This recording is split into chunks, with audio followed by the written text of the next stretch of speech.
bienvenidos a una emisión más de Nunca te han espantado. Yo soy Aida Chacón y estamos aquí en este programa que se titula ¿Por qué las leyendas se parecen?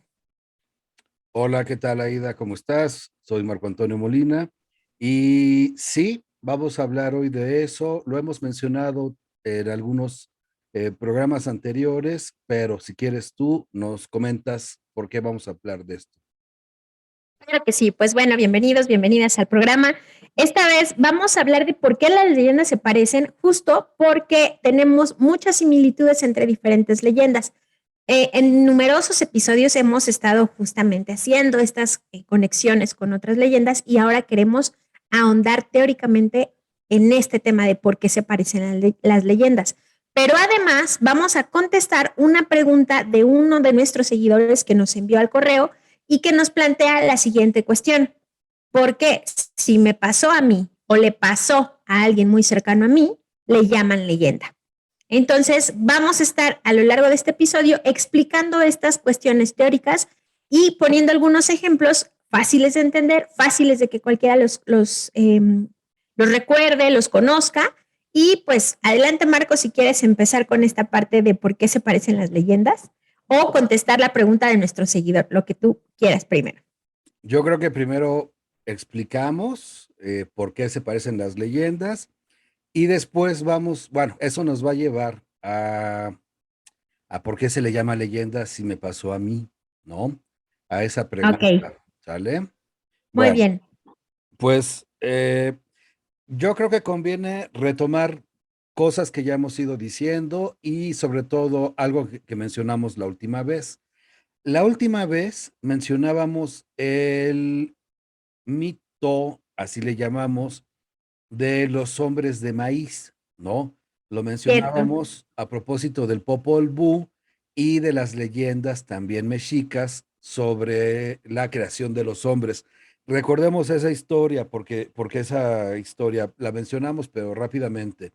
Se supone que los hombres, perdón, se supone que los dioses crearon diferentes hombres y según iban funcionando o no, los destruían y creaban otros, ¿sí? Entonces Sí. crearon De hombres madera, de madera, de tierra y, de sí, según yo, también habían creado de fierro, de metal o algo así, ¿no?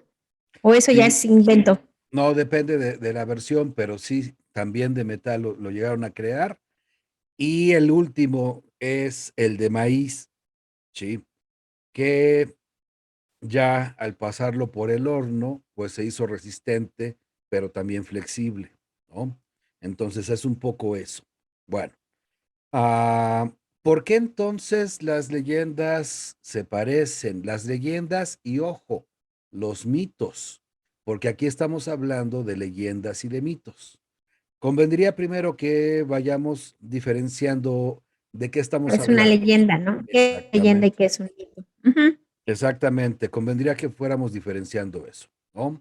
Bueno, cuando hablamos de mitos, y eso nos lo enseñaron en la escuela y a veces nos enseñaron ideas más o menos, no tan, vamos a decir, no tan cercanas a lo que nosotros en la actualidad estamos entendiendo como mito, ¿sí? Ah, pero nos decían los mitos, y ojo con esto, porque es una idea común cuando la gente utiliza la palabra, ¿no? Nos decían, bueno, los mitos son historias que no son ciertas, son historias inventadas que hablan de dioses y cómo los dioses crearon el mundo, ¿no? Y nos Ah, quedamos con esa idea. Y muchas veces en el habla cotidiana, la gente lo usa como eso, como mito, sinónimo de mentira. Hay que tener cuidado con eso. Ahí es lo primero que tenemos que diferenciar. O sea, no lo estamos entendiendo nosotros como mito mentira, ¿sí? ¿Cómo lo estamos entendiendo? Nosotros estamos entendiendo mito como una historia que explica algún aspecto de la realidad, ¿sí? Y comúnmente esas historias son protagonizadas por dioses, semidioses o por seres sobrenaturales superiores a los hombres, ¿sí? Vamos a quedarnos más o menos con esa definición. Ahora, y en ese sentido podemos pensar en el Popol Vuh, por ejemplo, o en las historias mexicas de la creación del universo, de la creación del mundo, de la creación de los seres humanos, ¿no? Y en general yo creo que estos ejemplos que pones son unos cuantos, pero si pensamos en otros mitos, pues tenemos las historias, por ejemplo, de la mitología griega, ¿no? De la romana, de la judeocristiana, que ahí también tenemos un montón de explicaciones de cómo se crea el mundo y por qué funciona como funciona, por ejemplo, la naturaleza, ¿no? Exactamente, sí, porque en el mismo Popol Vuh, por ejemplo, tenemos historias que explican por qué el sapo tiene una boca grande, por qué el tlacuache tiene una cola pelada, por ejemplo, ¿no? O sea, explican ese aspecto de la naturaleza, ¿no? Si nosotros Sí. recordamos también, en México, en la primaria, nos contaban la historia del Popo y el Ista, ¿no? Del Popocatépetl y el Iztaccíhuatl, y por qué tenían esa forma. Entonces, uno, que Iztaccíhuatl es mujer blanca, ¿sí?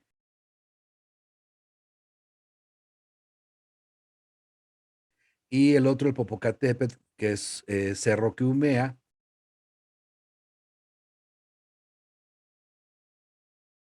Pero la historia que nos contaban era sobre una pareja que entonces se habían separado, ¿no? Un poco, y ojo, es un poco una historia que nos recuerda lejanamente a Romeo y Julieta también, ¿no? Pero bueno, Justo eso te iba ahorita, a decir, un poco la tragedia de Romeo y Julieta, la tragedia romántica que estamos acostumbrados a escuchar, ¿no? ajá, y otras incluso, Píramo y Tisbe y etcétera, ¿no? Bueno, pero no nos vamos a meter en esa historia romántica. Nos quedamos con que esa historia que nos contaban servía para explicar, aunque ya venían los libros de texto de primaria, por ejemplo, para nosotros, pero servía para explicar la forma de los dos cerros. Quienes no conocen la Ciudad de México, bueno, desde la Ciudad de México, desde el centro de la ciudad, se ve el Iztaccíhuatl, que es como una mujer acostada, ¿no? Cuando es época de invierno, sí tiene nieve, ya ahorita ya no es común, ¿no? Ahorita ya no hay tanta nieve. Y lo mismo para el Popo, ¿no? El Popo es un cerro que decían, y es un guerrero que se quedó hincado pensando en su amada que había perdido, etcétera, ¿no? Entonces, bueno, el Popo, Vigilando su sueño porque parecía que dormía, ¿no? ajá, sí, y que está así como hincado, en fin.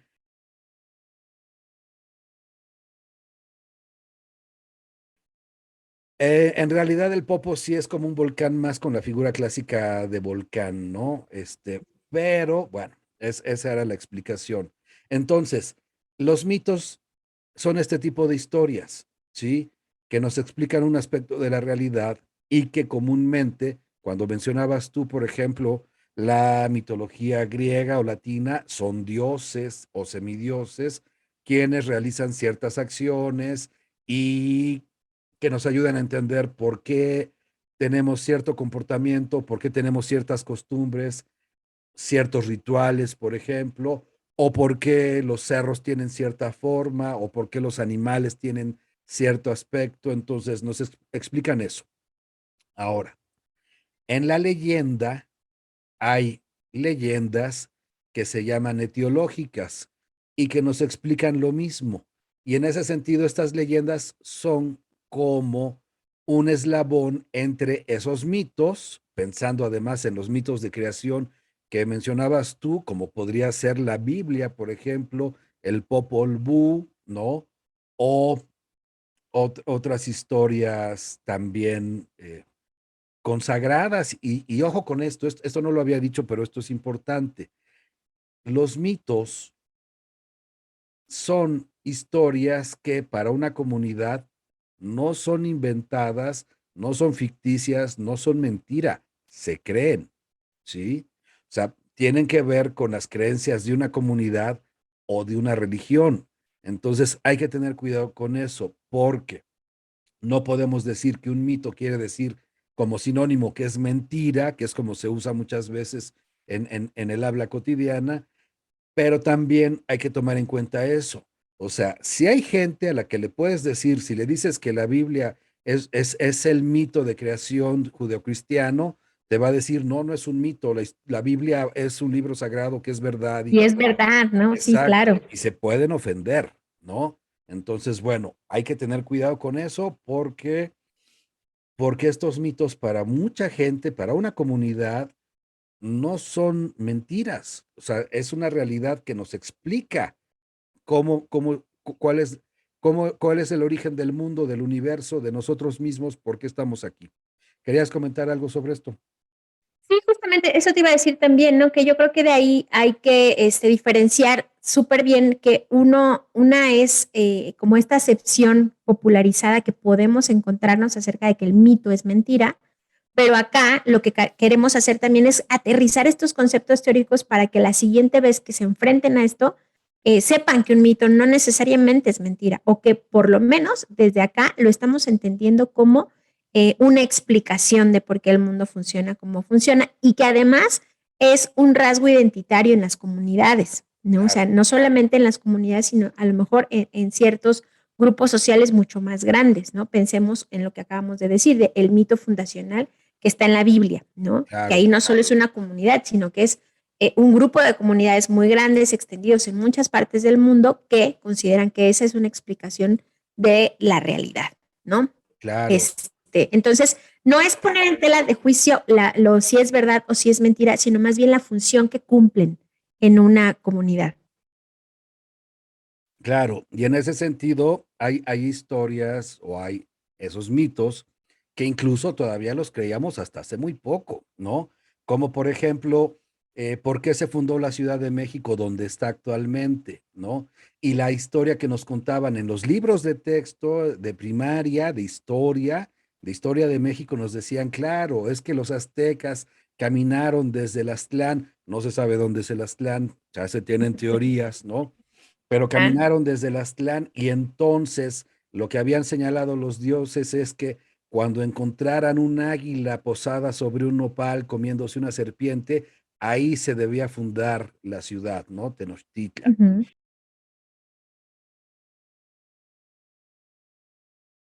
Entonces, y esa historia nos la creíamos, ¿no?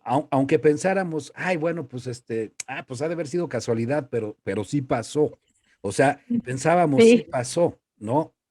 Ahorita en la actualidad, ya con el trabajo de los historiadores y la revisión de muchas cuestiones históricas, pues ya incluso se pone en duda eso, ¿no? Que bueno, Por ya no supuesto. le vamos a dar un Pero, carácter divino, pero eso a lo mejor ni siquiera pasó realmente. Es la historia exactamente. que nos cuentan. Dime, dime. Y sin embargo, es un rasgo identitario pues nuestro país, ¿no? Porque Claro, tenemos al águila devorando a la serpiente en el escudo nacional. Entonces, de ahí viene la importancia de los mitos en las comunidades, ¿no? En las sociedades. claro. Sí, claro. Y por eso ahorita todavía encontramos grupos, por ejemplo, de concheros, ¿no? Que se supone que son los músicos tradicionales con esa herencia prehispánica,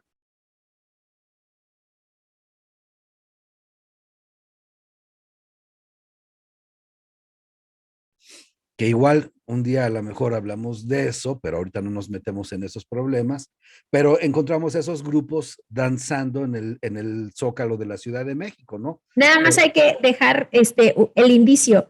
No todas las cuestiones que vemos prehispánicas son puras. O sea, difícilmente lograríamos hablar de una tradición pura a estas alturas de nuestra vida, ¿no? De nuestra historia como, De la pues como historia, humanidad, en realidad es en todas partes, no solamente aquí. no, y de la historia del país, exactamente. Exacto. Ese es el asunto, sin meternos en ese problema y bueno, sin avanzar más, pero sí, no todo lo que se dice que es prehispánico, ¿no?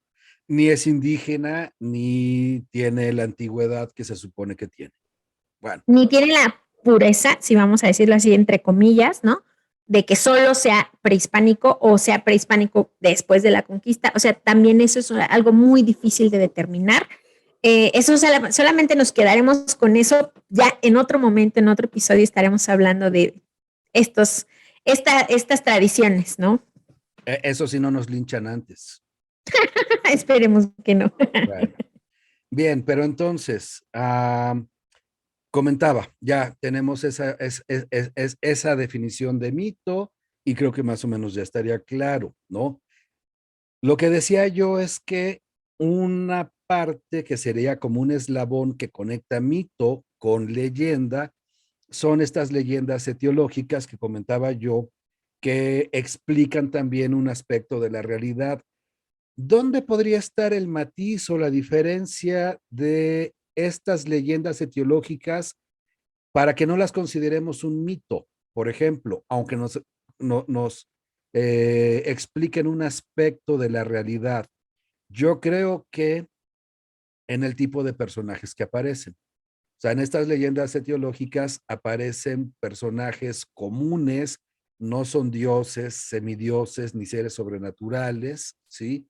Son personajes comunes que explican algún elemento, ¿no? Ojo, a veces sí aparecen santos, ¿no? Porque también hemos hablado de algunas historias que tienen que ver con apariciones de santos, por ejemplo, ¿sí? Pero bueno, esos santos aparecen y es como un milagro que pueden hacer o como la decisión que están expresando por medio de un milagro o alguna otra señal, ¿sí? Pero no estamos viendo en ese sentido cuestiones que sean prodigiosas como que se creó la tierra o que se creó el universo de cierta manera porque un Dios así lo quiso, ¿no? Entonces, creo que sería ahí el matiz, ¿sí? Entonces, esas leyendas etiológicas explican algún aspecto de la realidad. Y lo que entendemos ya comúnmente, así como lo hemos estado usando nosotros como leyenda, pues ya son historias donde una persona común y corriente se enfrenta a algún aspecto o algún elemento sobrenatural, ¿sí? O sea, eso sería lo que entenderíamos nosotros como leyenda, ¿no? Que son las historias que hemos contado en otros momentos sobre que se aparece una persona muerta y le da un mensaje a una persona viva, ¿no? Sobre algún deseo o algún favor que necesita, ¿sí?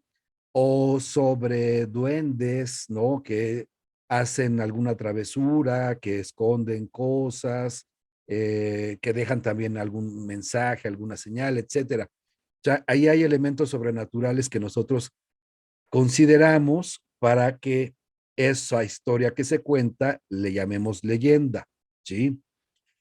Y esto nos lleva entonces a la pregunta que hacía la persona que la Nuestro seguidor. formulaba, Ajá. ajá, no quise usar la palabra seguidor, pero bueno, pensemos, la persona de la audiencia Ok, nuestra audiencia nos manda la pregunta.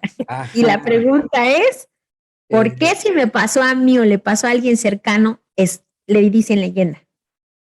exacto. Y aquí es importante pensar en los nombres de los géneros literarios.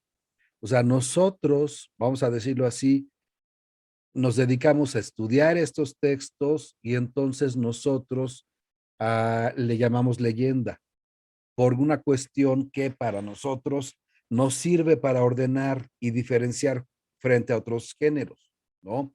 Entonces, esa sería la razón básicamente, porque además es importante esto. Cuando uno sale a hacer trabajo de campo, no es buena idea llegar a una comunidad y pedir que nos cuenten leyendas o preguntarle a la gente, oiga, ¿usted se sabe leyendas? No es buena idea eso, justo por lo que pregunta esta persona.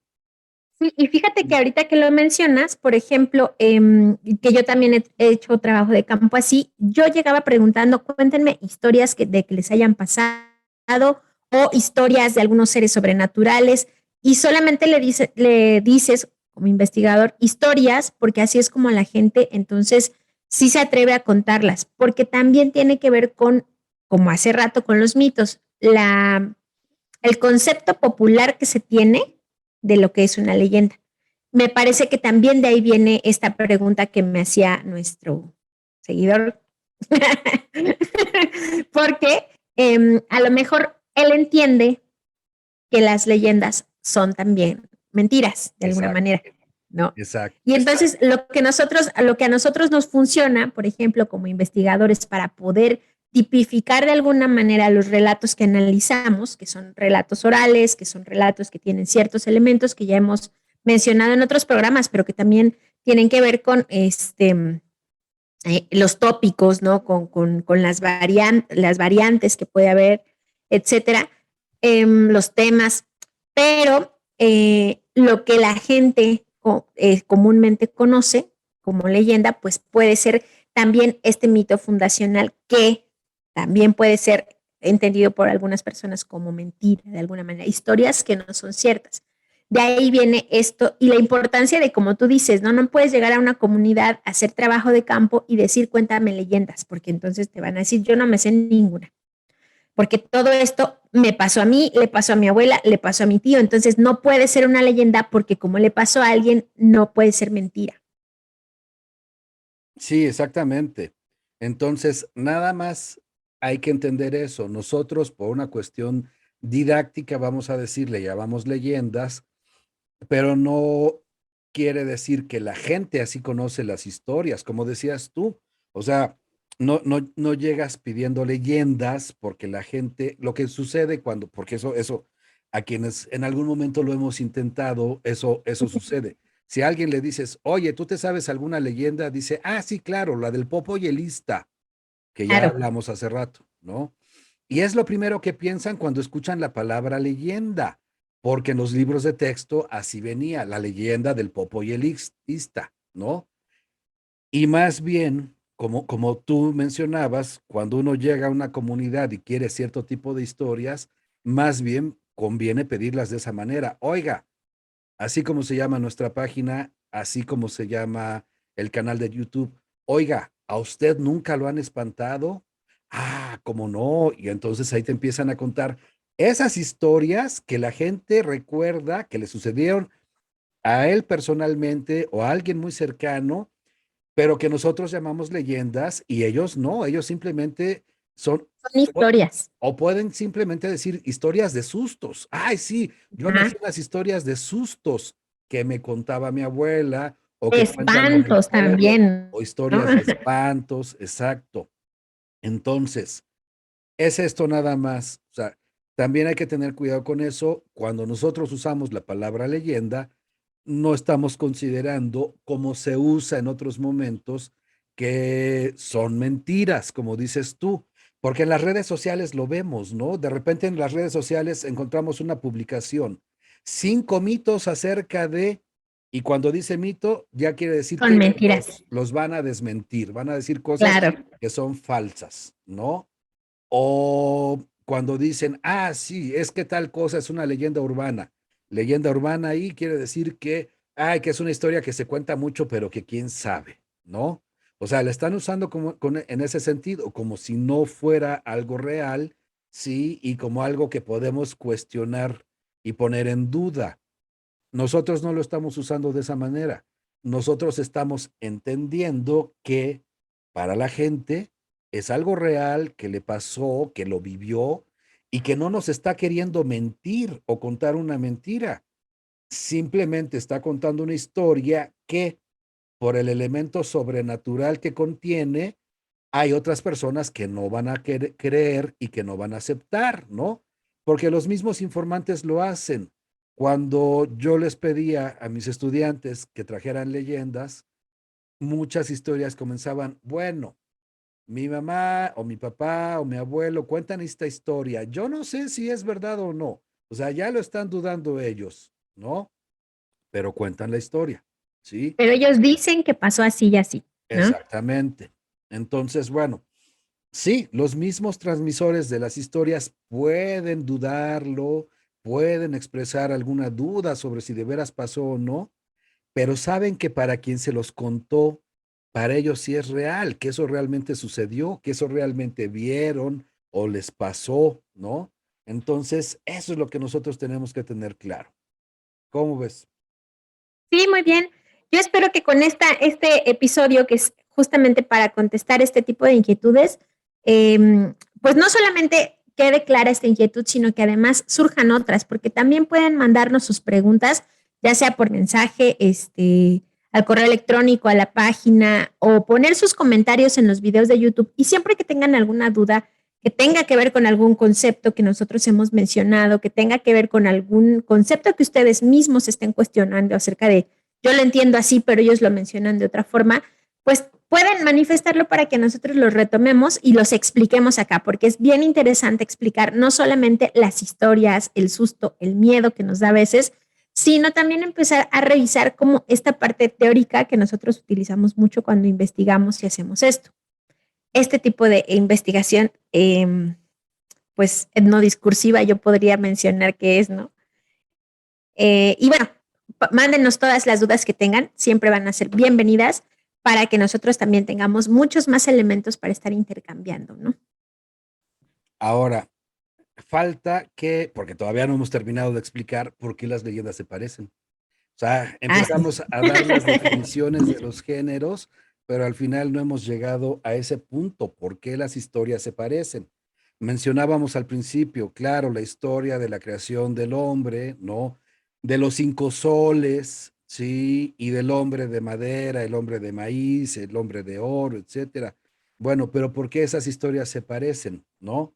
Y tenemos otras. Tú mencionabas antes de que empezáramos a grabar, hace un rato, eh, el tema del diluvio universal, por ejemplo.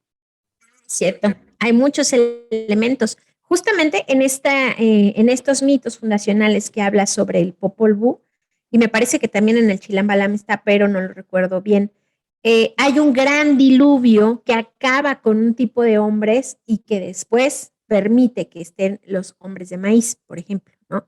Sí, Ese gran diluvio, por eso es el quinto sol también, está ligado con el quinto sol. ¿Por qué es el quinto sol? ¿Por qué somos los hijos los habitantes del quinto sol?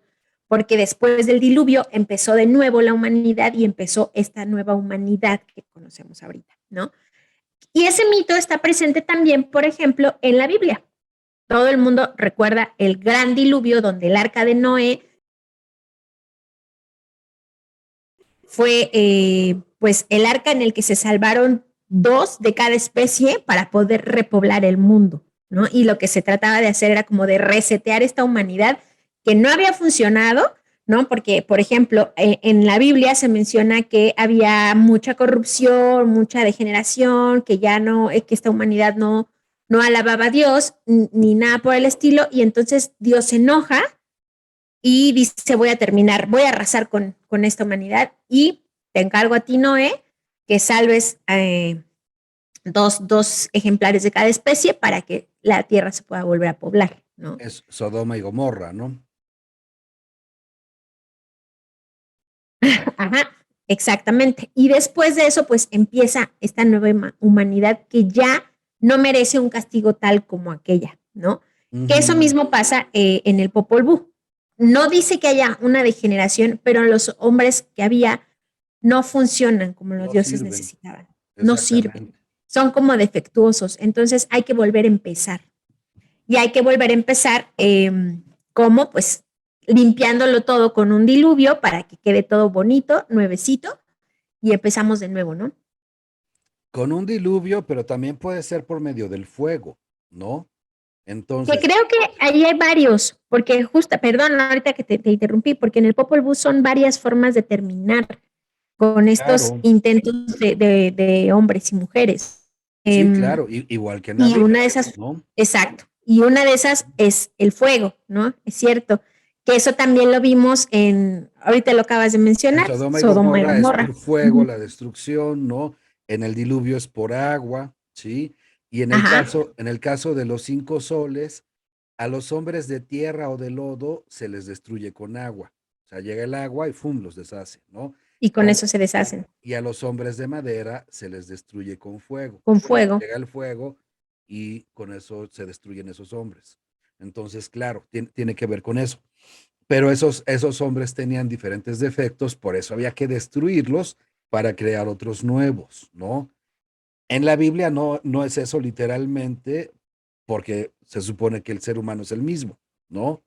Pero sí es eliminar a los habitantes para volver a repoblar con los sobrevivientes, ¿no? Bueno, aquí vale la pena porque creo que hay dos cosas que podríamos destacar sobre esa pregunta: ¿por qué se parecen estas historias? Si nosotros pensamos en el Popol Vuh o en las historias aztecas o mexicas, por ejemplo, podemos pensar que por la cercanía geográfica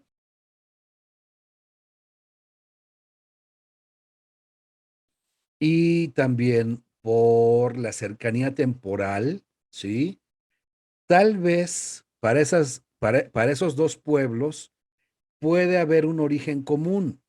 Tal vez una historia se llevó al otro pueblo y se adoptó, o tal vez esas dos historias vienen de un tercer pueblo, una tercera etnia de la que se desprendieron después esas dos, ¿no? Y los arqueólogos en este caso y los antropólogos podrían dar esas respuestas con más precisión, pero es una de las posibilidades. O sea, simplemente es una historia que viajó de una comunidad o de un pueblo al otro y se adaptó, se modificó, pero se parecen mucho por eso, ¿no? Entonces, en el caso de estos dos, podemos pensar, puede haber un origen común, tal vez incluso de siglos atrás, ¿no? Bueno. Pero entonces la pregunta se vuelve más complicada si pensamos, ¿y cómo es que el Popol Vuh y la historia de los cinco soles, de los aztecas, de los mexicas, cómo es que, cómo es que se parecen tanto a lo que es la Biblia? Sí, no hay una cercanía geográfica. O sea, ahí hay mucho, Efectivamente. ni siquiera están en el mismo continente, ¿no? Entonces, ¿cómo es que esas historias se pueden parecer? Y aquí es donde vale la pena entonces pensar en otro tipo de explicaciones, que en realidad son explicaciones que pueden ser muy sencillas en cuanto a la lógica y la mecánica de esto, ¿sí? Pero podemos pensar, porque además, si nos ponemos a buscar, vamos a encontrar eso, ¿no?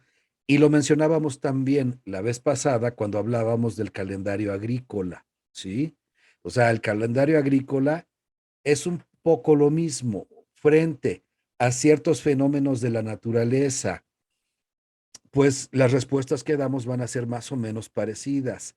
Y frente a ciertas dudas del ser humano, que pueden ser dudas existenciales sobre su origen, el origen del hombre, el origen del mundo, el origen del universo, frente a esas preguntas comunes a los seres humanos, ¿no? Que si lo pensamos más modernamente, pues eso es la filosofía, ¿sí? Pero que todos los pueblos que en algún momento tienen la conciencia, el tiempo para pensar en sí mismos, van a llegar a esas preguntas. ¿De dónde venimos nosotros como pueblo? ¿De dónde venimos nosotros como seres humanos? ¿Cómo se creó el mundo? ¿Cómo se creó el universo? O sea, son las preguntas obligadas a las que un pueblo va a llegar en algún momento de su historia, ¿no? Bueno, frente a esas preguntas comunes a la humanidad, podemos pensar también en algunas respuestas lógicas a las que se pueda llegar porque hay similitudes en el medio ambiente y en el contexto, ¿no? Entonces, si pensamos, ¿qué pudo haber sido para los hombres de otras épocas una lluvia que podía durar días, como a veces duran las lluvias? Pues pudo haber sido algo atemorizante, ¿no? Y no es Claro. difícil entonces que en algún momento alguien piense, está lloviendo tan fuerte tal vez porque los dioses están enojados y están enojados con nosotros tal vez porque no nos hemos portado bien. Y si no nos corregimos, puede ser que incluso nos destruyan. O sea, es el razonamiento lógico de en algún momento cierta etapa de la humanidad que dé esas respuestas frente a las mismas preocupaciones y a las mismas dudas, ¿no? Entonces, podemos llegar a eso. Y si en algún momento hemos atestiguado como pueblo una erupción volcánica, podemos decir lo mismo, claro, o sea, ¿por qué está haciendo erupción esto? Aunque le llamemos de otra manera, ¿no? Pero ¿por qué está explotando y saliendo fuego de la tierra? Ah, tal vez porque los dioses están enojados. ¿Y por qué están Pero enojados? Tal vez porque no nos hemos portado bien, ¿no? ahorita que mencionas esto, o sea, es una explicación que incluso ante la situación actual de la pandemia, eh, hay gente que se ha dado esas mismas respuestas de por qué estamos en medio de una pandemia, por qué se está muriendo tanta gente de esta enfermedad, por qué nos mandan una enfermedad que, y a mí me ha tocado verlo en muchos lugares, que se parece a las plagas de Israel, ¿no? Porque de pronto ni las vemos, ni las podemos percibir y pum, ya está matando gente. Aún en este momento histórico de la humanidad, estas respuestas siguen siendo respuestas de alguna manera lógicas ante lo desconocido y ante lo inexplicable para ciertas comunidades que tienen cierta información, cierta cantidad de información o sesgo de información, ¿no? Entonces, sigue siendo un mecanismo, yo creo que es un mecanismo de defensa de los seres humanos para explicarnos, darnos una razón de por qué lo que está sucediendo como lo hace, ¿no? Entonces, lo podemos ver aún en la actualidad con todos los adelantos científicos, tecnológicos y la información que hay en la mano, y estas siguen siendo respuestas cotidianas, incluso de por qué estamos atravesando una pandemia. Incluso quitándole el carácter religioso, porque eso que tú estás diciendo frente a la pandemia, incluso hay grupos que quitándole el carácter religioso, le dan un tamiz ecologista, pero es la misma explicación. Sí, La la naturaleza pandemia, enojada. exactamente, la pandemia es ¿Sí? una respuesta de la tierra o de la naturaleza que los hemos molestado, los hemos hecho enojar y por eso están actuando en contra del hombre, ¿no? O sea, se quita ese aspecto religioso de pensar en un Dios o un ser superior, pero eso mismo, ese mismo lugar o ese mismo papel lo tiene entonces la naturaleza como una entidad o la tierra como un ser vivo, ¿no? Que está Así es. protestando, ¿sí? Frente a los excesos del ser humano. Entonces, claro, ya es lo mismo sin ese matiz religioso, ¿no? Sí, por Entonces, supuesto. exactamente. Bien. Entonces, bueno, ahí tenemos esas explicaciones, ¿no? Por eso es que esas historias se conectan muchas veces, se parecen tanto, ¿sí? Y bueno, esto es en cuanto a las historias que tienen que ver con, digamos, los grandes acontecimientos, ¿no? Pero también es curioso, y yo creo que podríamos hablar un poco de eso, que hay otras historias que son como muy cotidianas y también muy parecidas, ¿no? Claro, ahorita que lo mencionas, por ejemplo, es que en diferentes latitudes vamos a encontrar también historias de los panteones, historias de aparecidos, historias en cuerpos o cercanas a los cuerpos de agua, por ejemplo, ¿no? Aquí tenemos La Llorona, pero ya hemos hablado también de que hay otras entidades femeninas que se aparecen cerca de los cuerpos de agua y no solamente aquí, ¿no? En otros lugares del mundo. En las carreteras, por ejemplo, y ahorita que lo mencionas, estoy recordando el libro que ya has enseñado también en pantalla sobre la autoestopista fantasma.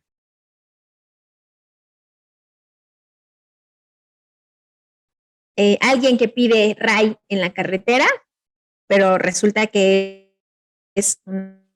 Y aquí también tenemos historias de aparecidos en carreteras que piden autostop, que piden ser llevadas o, por el contrario, gente que va en un camión, por ejemplo, y es un camión fantasma, te subes y solo no tienes que voltear para atrás. Entonces, hay muchas leyendas o historias de apariciones que no tienen que ver a lo mejor con los mitos fundacionales, pero que también se repiten y que también están presentes en diferentes latitudes.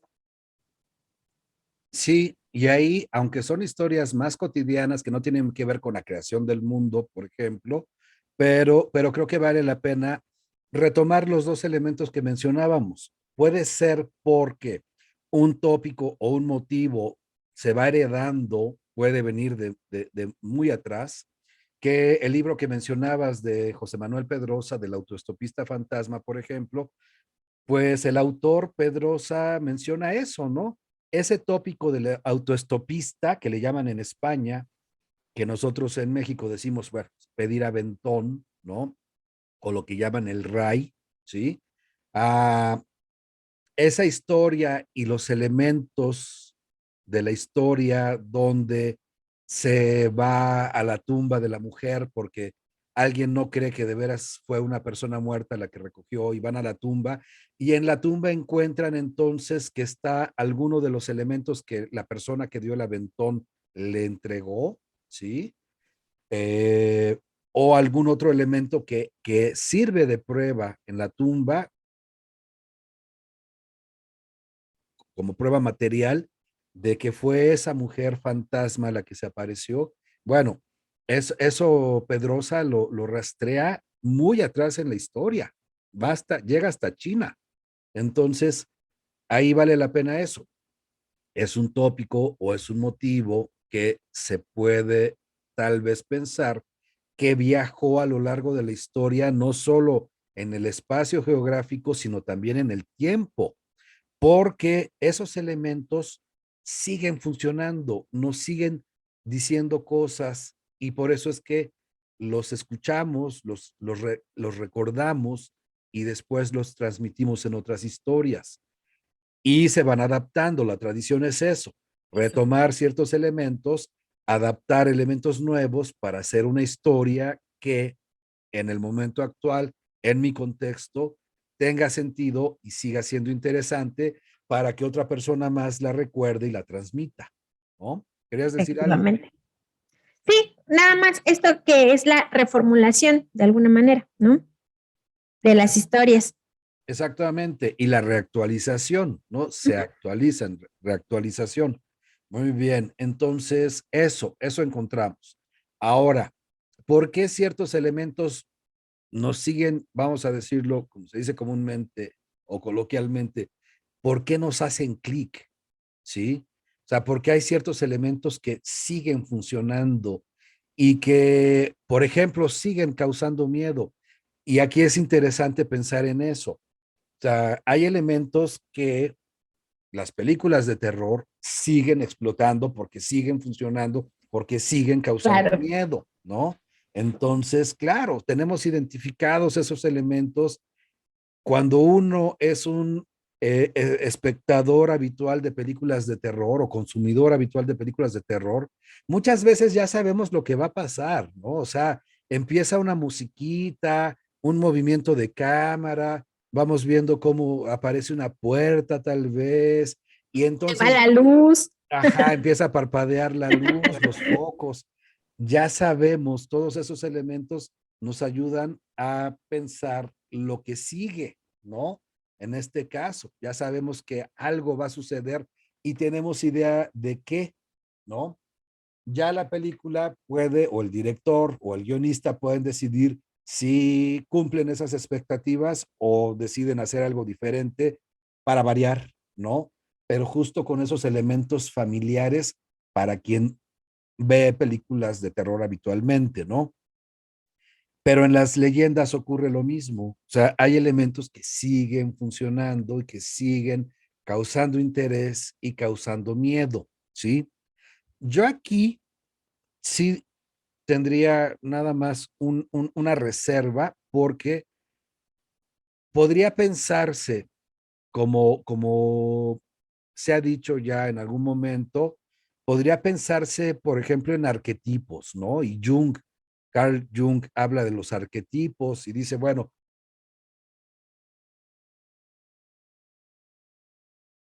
son cosas que están incluso genéticamente transmitidas En y el subconsciente colectivo. exactamente, no sé, yo tengo muchas reservas sobre eso. La verdad es que yo no lo, no lo pienso de esa manera, así como algo genético que esté ahí en nuestra información. No lo sé. Yo tengo mis reservas sobre eso. pero creo que ni siquiera hace falta. O sea, en realidad ni siquiera hace falta que sea una cuestión genética transmitida de una generación a otra.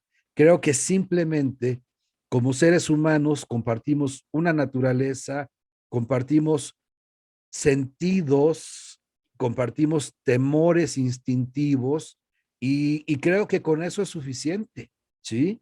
O sea, creo que con eso podemos simplemente pensar que, pues sí, o sea, ¿por qué a los niños y a muchos adultos les da miedo la oscuridad? Pues porque es ese temor a no saber qué hay más allá, ¿no? O sea, si apago la luz ya no sé si hay algo, alguien junto a mí, cerca, lejos. Entonces, claro, por eso da miedo la oscuridad. ¿Y por qué ciertos ruidos en la oscuridad pueden causar temor? Porque si no conozco el origen de esos ruidos, pues por supuesto que me tiene que causar temor porque no sé de qué se trata y siento que puede ser una amenaza. Entonces, esos elementos no necesitamos que estén en nuestra genética para que nos den miedo de manera habitual. O sea, son cosas que nos pueden dar miedo fácilmente, ¿no? Entonces, bueno, Efectivamente. creo que podemos pensar en eso y eso explica por qué hay muchos tópicos y motivos que en estas historias vemos que se van repitiendo, ¿no? Y por eso de repente muchas historias se conocen o se reconocen, ¿no? Como Claro. mencionabas tú, por ejemplo, perdón, nada más para terminar con esta idea, tú mencionabas hace un rato los cuerpos de agua. Claro, o sea, la relación que como seres humanos tenemos frente a un cuerpo de agua es una relación ambigua, o sea, instintivamente el agua nos gusta, nos atrae, nosotros lo vemos en los niños, ¿no? Un niño cuando se le mete a bañar en una tina o a nadar en una alberquita o se le mete a un río, que el agua no esté muy fría, ¿no? El niño se ve cómo lo disfruta, o sea, disfrutamos como seres humanos, disfrutamos ese contacto con el agua, pero al mismo tiempo nos impone un temor, sí, porque ya cuando vemos que esa agua es mucha, como puede ser, por ejemplo, ver el mar frente a nosotros, o que esa agua puede ser muy fuerte, ¿no? Como cuando vemos el mar picado o un río con una corriente fuerte, por supuesto que eso nos va a causar temor, ¿no? O sea, es un miedo instintivo, porque lo mismo le pasa a los animales, no nada más a los seres humanos. O sea, los animales pueden reaccionar igual frente al agua. Sabemos que hay animales, un perro, por ejemplo, o sea, hemos visto nosotros en los parques como un perro salta a una fuente y es el más feliz del mundo, por supuesto. Pero también un animal cualquiera, si ve un río crecido, no se mete a nadar igual, obviamente. O sea, es Claro que instintivo, no. ¿no? Entonces, bueno, eso lo llevamos al nivel de las historias. ¿Cómo ves? A ver. Sí, sí, por supuesto. Eso es como de igual de las explicaciones que yo creo que son más simples, pero también de las que son más certeras, ¿no? Hay elementos constantes.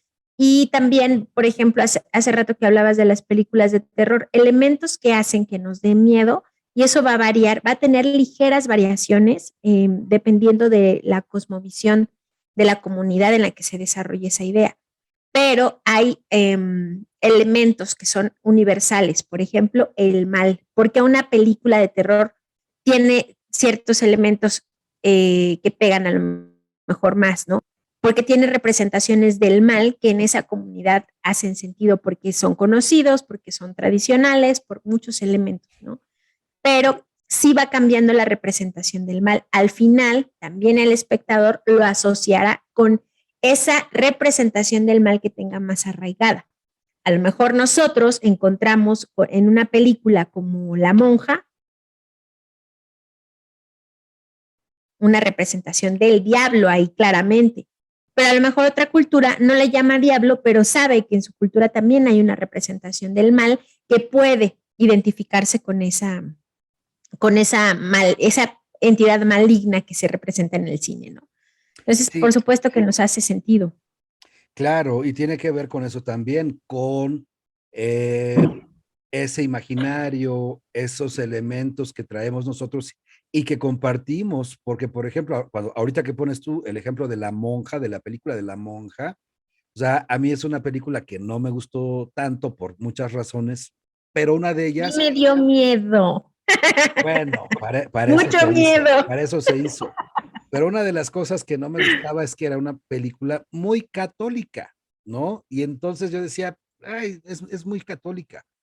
Y en cambio, otras películas japonesas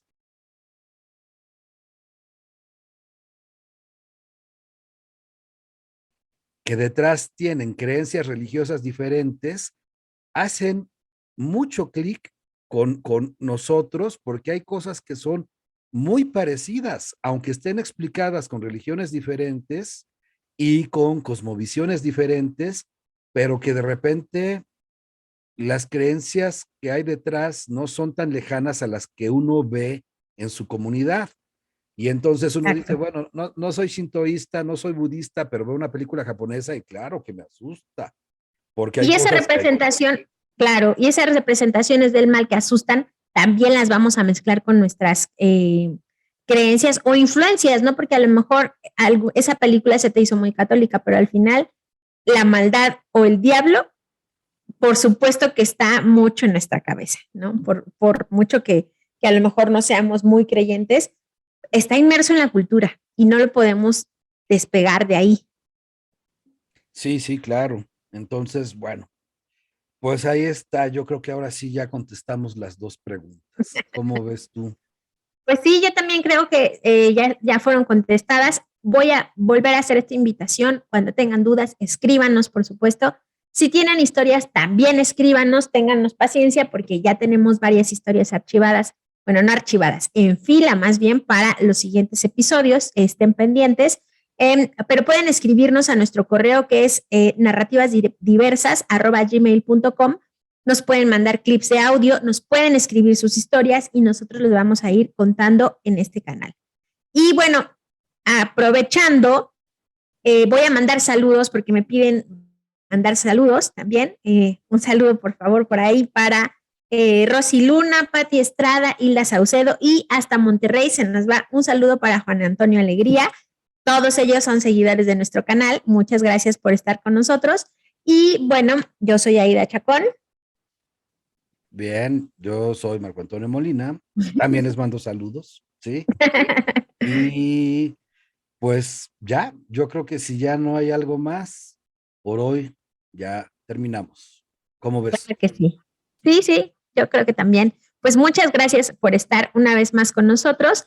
Este es nuestro programa Nunca te han espantado y estamos aquí con este episodio que se llamó ¿Por qué las leyendas se repiten? Se parecen. Se parecen. Así, ya ven, esa es una reformulación, un claro ejemplo de una reformulación. Bueno, muy bien. Pues nos vemos entonces la próxima semana. Gracias, Hasta Aida. luego. Bye.